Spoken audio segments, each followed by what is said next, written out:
And so what we do is we have a team of people who do hypnotherapy. So and this sounds crazy, I know, but just listen. I've done it myself. Mm. So you get hypnotized and your conscious mind goes to bed, and then they kind of tell you to relive the past moments that happen. And people have started reliving these past moments and crying and like kind of like with the guide there, you are releasing this trauma, and this is catharsis. This is the goal of all therapy. Yeah. So they release this, and so this happened to me. I did a session because I was like I said, I was super abused by like my aunt, just verbally, just like you're a devil, you're a little fucking snake of a kid. I'm like, Fucked your head up. Yeah. yeah, dude, I was 9. Yeah. I was like, lady, like I just want pineapple juice and watch commercials, like and you're like, you're a fucking antichrist, it's crazy, and you don't know how to react to that because you're so helpless as a child, right? Yeah. And so, anyways, I did stuff, but when we relived that, I started crying during the session.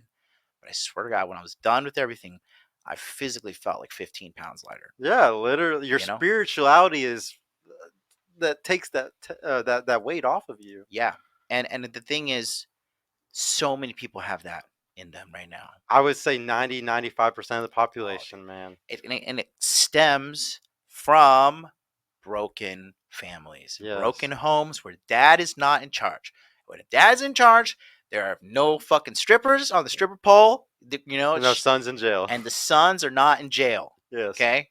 So yeah, it all goes back to the nuclear family, guys. Like this is what I'm trying to do with this show. I'm trying to bring it back, dude. Thank you. Nuclear family where dad is the boss. Yes. That's the way it works, kids. And if you don't like it, I don't know what to tell you. Yeah. Have you seen the new movie Avatar? Yes, I did see it. It's a patriarchal film. Yes, right? It is. And it's doing great. Because how crazy. Disney. How crazy. Disney said like the woke shit. Like nobody wants to see like the forced Dude, rainbow I stopped agenda. watching so many new things that were from Disney. I have a 3-year-old daughter, and I love watching Disney with her. But if it was any of the bullshit, I didn't want to watch it. Like, yeah, y'all ruined it yourself. Let me check out these super chats really quick since we already got 3 up there. Can you click those for me? The starred. You can just click. We got $10 from Eric G. Dude, thank you so much, man. What percentage of men who consume RP content do you think will actually improve their lives? Shout out to MLD for coming on the purplepill pod. Yeah, dude. So the percentage. What percentage of men do you think that watch RP content are actually going to change their lives? You think? I want to say 50. Like I want to give hope and say 50, but probably 20, 30. Yeah, I would say 10. Yeah, because it's just so hard to actually make it to the high value status and stuff. Yeah. Yeah, no, or just make it in life. Period. Yeah, you'd be surprised, man. When I sell my courses, so I have my accounts are on teachable.com, and I can see the course completion rate when people buy the courses. Hey, can you answer the phone for me, Mike, really quick? Somebody should be calling. It might be one of the girls that's about to show up or something. We're getting swatted. Oh, and hey, baby, can you please order the pizza, please? Thank you so much. Yeah, go ahead. We're getting swatted. Yeah. I forgot what I was saying. Oh, I heard pizza and my brain dude, like my brain farted. Oh, wait. Oh, the RP content thing. Like, yeah. Okay, so when I sell these people my courses, dude, like 30% of the people don't even open the course. Wow. How would you pay for it and not open it? They just don't care. Like I was talking to Michael Sartain about this, and he was joking. He was like, I mean, we're basically helping a lot of autistic people. He said it all live. I was like, you're so funny because it's almost partially true. Like, it's just a bunch of people that have social anxiety or social issues, and they need the most help. Like, yeah. But yeah, some of them might pay for it, and then they don't even fucking do anything afterwards because they're so like fucked up on whatever shit they're doing at the time. Yeah, with the guys in the completion rate, it's just like, I don't know. It just blows my mind. I'm excited to do my first ClickFunnels to see stuff like that. $5 from Joe Cole. Met MLD at the FNF yacht party in Miami. Really genuine and relatable guy. Regret not having enough time to talk to him more. Man, shout out to you, bro. He's one of the homies from our Dallas Discord. Thank you so much for the $5, bro. $5 from Randall J. Shout out to MLD, one of the most genuine men out here in the space. I fucking agree. Make money, make muscles, learn game, hold frame. Much love from AJ, Jason, and me, dude. Thank you so much. That guy Jason there, that guy had fucking hard road to where he is now, He's 50 years old and he's got a girlfriend in her like I 20s. cannot wait to just be able to experience this stuff Are you like gonna you are because you it gonna sounds so meet these cool. dudes tonight? These are my gang's coming in Oh town. yeah, dude! If we're going out tonight, yeah, I'm definitely gonna get to meet some of them. And hey, I want to also give a shout out. Thank y'all, everybody. You can go back to the chat really quick so I can see that. Thank y'all, everybody who's been signing up for the membership. Oh, did I miss one? No, I did that one. I read that one. So thank you, everybody that's been doing the memberships. This is the first night where we have memberships. I really appreciate y'all for signing up. Everybody that did the $5 or the bigger packages. Thank y'all so much, guys. This like it helps the show a lot right now. The bills to run this show is fucking insane, and I'm basically just running through my savings and my personal income and ruining my other business to make this happen. So I really, really, really appreciate everybody that buys a shirt. I added everything today, guys. There's shirts. There's you can get a membership. There's Patreon. There's everything. If you want to support the channel, please do that right now. I really, really, really appreciate y'all doing that. My next question, bro, is I want to know, since we asked where is Red Pill going to be in a decade, where do you see yourself in a decade? Oh, I definitely want to have a family by then. You kids? No, dude, listen. A lot of dudes. I don't think a lot of dudes realize that this this like this eternal bachelor thing that they're doing. Like, it's not gonna end It's a well. I call it a vicious cycle, and it's a habit. And if you get in a habit of it, I don't think you'll ever be in the habit of the relationship or a habit of the husband or whatever you're trying to be. Preach, bro. Yeah, and Preach. that's one of the biggest thing I I joined whenever I started or whenever I got into Red Pill, I joined the Dallas Discord for Fresh and Fit, and Hmm. I agreed with Fresh and Fit on a lot of things, but there was some things from my vast experiences in business and also with women that I just kind of disagreed on, and I would argue with these guys all the time. It's like, guys, I can tell you right now by pre-selection, like I wouldn't have the hot girls I have if it wasn't for the way that Yeah. I lived my life with women around me and stuff. And then I found Michael Sartain like a few months ago, and it was like, oh my god, I'm not alone in this universe. There's somebody else that thinks like me. But yeah, it was really crazy, like arguing against people who don't understand like that there is other ways to do things. I guess you know. Yeah. No, I think ultimately at the end of the day, men and women should be together. Like, just look at everything around us, like We're, we're, animals. we're, we're drawn to each other. We're So, supposed to be together. yeah, it's scientifically proven that life and everything comes like it's connection is everything to humans, you know, or to everything in life. Connection is everything. Whether it's connection to nature, or connection to another human, Yeah. and for us to forget that this last 10 years is crazy to me. Yeah. And so, I mean, it's like that here in America. Overseas, is people are normal. They still get it. You know, they still So, understand. so that's what people. I always. Some people tell me that the globalization. It's globalization. Women are changed across the world. Would you say that that's true somewhat or not at all? Like, do you think that women in Japan are completely different than the Western women? Oh, dude, night and day. It's night and day. Night and day. No. It's all about how you're raised, and they're literally raised completely fucking different. Yeah, with a father in the house. I want to know since we were talking about yourself in a decade, how many kids do you want to have? In a perfect world, 5 boys. And, and see, I'm scared to have boys unless I'm having them with a tall girl because I want to make sure they're tall enough to not struggle in the dating marketplace. So that's one of my goals. Is I would like I'm scared to have a guy, honestly, just because like I have a daughter right now and I'm not that scared of it, honestly. Mm. But for a boy, I just see how hard the world is for short men or just men that struggle at certain things. So it scares me. Also, like Sterling was talking about how he wants to do like the multiple wives thing. What's your opinion on that, or would you like to do the multiple wives, or would you like to just have one good wife? You think? I mean, in a perfect world, yeah, multiple wives. Yeah, But it all just depends. honestly, it really, because I've been in relationships now for the last 6 years, and I'm kind of not now. And so, but I'll tell you, like, when you have, it's life is different when you have someone who loves you at home. And it's not, I don't think it's a bad thing, you know? It's the greatest, most comforting. I actually always argue the reason, one of the many reasons why I argue that relationships are better is because whenever I've been in relationships mostly my whole life, and Mm, the very serious ones where the girls lived with me and stuff, and I feel like I'm more myself than other people are themselves. Because if you're constantly trying to chase women or constantly trying to get approved for women and stuff like that, because most men are out here working, buying things and everything in mm, pursuit of women or sex. So like you don't even know who you are after 10 years of doing that. You're whatever the sexual marketplace deems is the best thing. And like, I'm very much myself. I'm very into Carl Sagan. I'm very into science. I'm very into a lot of things that most people are not into at all. And I don't give a fuck what anybody fucking thinks. I don't give a fuck.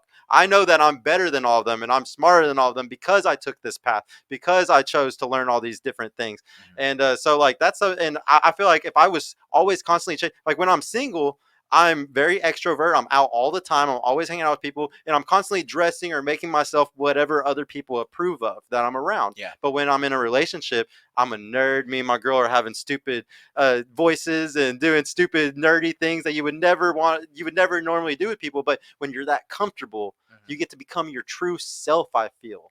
And so that's what I love about relationships. And I feel sorry for people that stay single for 10 years or a long period of time, because I feel like they might lose touch with who they truly are or what their passion could have been. It's a lie. Like this whole Sex in the City shit is bullshit. It You is. know, It's cap. and they're men do the same thing. They think they look like Dan Bilzerian. Like, oh, I could do that. Yeah. I could live that out. Yeah, it's the equivalent. It's the exact same. Yeah. I love to joke about that. Where do you see the world in a decade now? So like we said, what you want, where the red pill should be. What do you think the world's going to be like in 10 years? I don't know. That's a good question. I think that a lot of like people are pushing it back against the mainstream now more than ever. Pushing the pendulum back. You know, do you hear about the Project Veritas and the Pfizer video recently? No, I didn't. I didn't see that. So this video just came out, and they're like basically caught Pfizer saying like we're just going to engineer new versions of coronavirus and release it, and then Oh my sell god, vaccines. that's crazy. Yeah, and I don't know, man. I think they saw a profit model from this, you know. Oh, of course. And you can make money, you know, off of vaccines. So Off of dumb people. Yeah, no, I definitely see the world like in 10 years. I'm with you. I think we're pushing back. I think Zuby said this on Fresh and Fit a couple weeks ago. He was like, because I actually argued with Michael Sortain about this on my episode that I had with him. He was saying the Overton window has gone all the way. And I was like, I don't believe that. I think that I don't even know what the Overton window is. It's just a way of saying that once it's past the point that it's past the point of no return, basically. Like, basically, like the woke shit has gotten to a point where it's going to keep going this way and we just need to accept it, and there's no like Michael likes to say that he's not going to argue against it, he's just going to find a way to make money with it in some way, you know, and that's smart. Like that is but I'm really into prescriptions and stuff, and like trying to fix things and solutions. So like I'm trying to be one of the ones that, like with Zuby, pushing it back. I believe Florida and Texas are two. He said this on that show, that Florida and Texas are the two biggest places in the fucking world right now, because if we fall because of our gun laws and everything that we have here, if we fucking fall here, the world falls, because the United States is the policeman of the world, and the United States is riding on Texas and Florida as the two biggest red states. Yeah. So because of that, I'm pushing everybody in our Discord and everybody in Dallas to get into politics, get onto committees of their local cities, because that's the start to getting into politics. I mean, our founding fathers started in their 30s, 20s. So we should all be pushing this shit if we really care about it. If we really are solution-based men, like we preach all the fucking time, we should be doing it right now. And that's why I'm pushing it how I'm doing it, you know, here in Dallas at least. Yeah. But people underestimate how much is on our shoulders here. And I'll backpack all of it, and I'll tell everybody it's on our shoulders until everybody gets it, because it's true. I've actually spent a little bit more time now here in Texas, but I've noticed it's been, you know, it's only been a day and a half, but I feel like people are more polite here. Really? Are they? Until you get in a car on the highway. Well, just like in the restaurants and stuff, I just thought people were polite. I mean, it is a Texas, a southern thing to like be a little bit more, what's the word? Southern comfort, southern respect, I guess. I don't know if it's really true though. I guess you kind of already answered this question, like marriage and kids. Do you know what purple pill is? Do you know why my show is called Purple Pill? Because you're in the middle. Well, it's partially that. It's definitely partially that. But the big thing is I do take my definition from AMS, from Alpha Male Strategies, because he likes to say purple pill is a person that is red pilled but chooses to still be in a relationship. Because you must be a fucking dumbass to still choose to date a girl when you know all the things about them.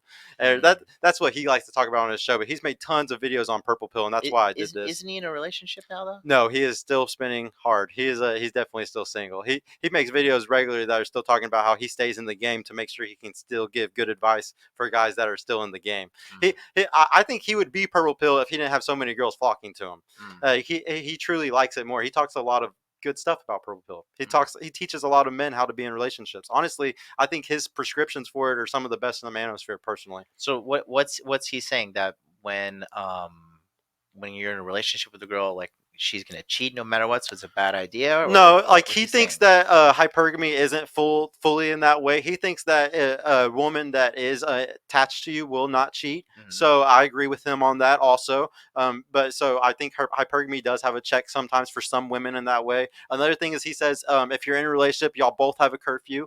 Like it's not like y'all are both going out all the time. Like we're gonna go out tonight and stuff like that. But normally, like I wouldn't be going out without my girl, or like we both stay in. Like we don't do a lot of shit. Like I don't like to go out. Like there's no reason for a couple to be going out doing that. yeah. Like we like to save money more than anything. I always like to think that every dollar I spend right now is $7 when I'm 60. So I'm heavy saver. I'm that person that does nothing but put in my 401k, IRA, HSA. I don't give a fuck about what everybody else is doing. Do you buy Bitcoin? No, I'm not. I'm very against crypto. I've made actually a lot of money on crypto. I got into the six figures like a couple of years ago in crypto, and I got into it in 2013. My first Bitcoin I bought was for $570 in 2013. I've been in the game for a long time when it comes to stuff like that. So I actually really hate everybody that's into all that stuff because I have tons of friends who have been hacked for it, that I got into it and they had Androids or they had some type of Windows that they were doing it through and they got hacked really easily. Like I preach, if people are going to do it extremely safe. Like with iPhones, there's certain things that you should do to make sure you don't get fucked. Because the thing is, if somebody gets scammed or they get hacked, they're not going to go brag and tell everybody, yo, I bought 20 grand in Bitcoin and then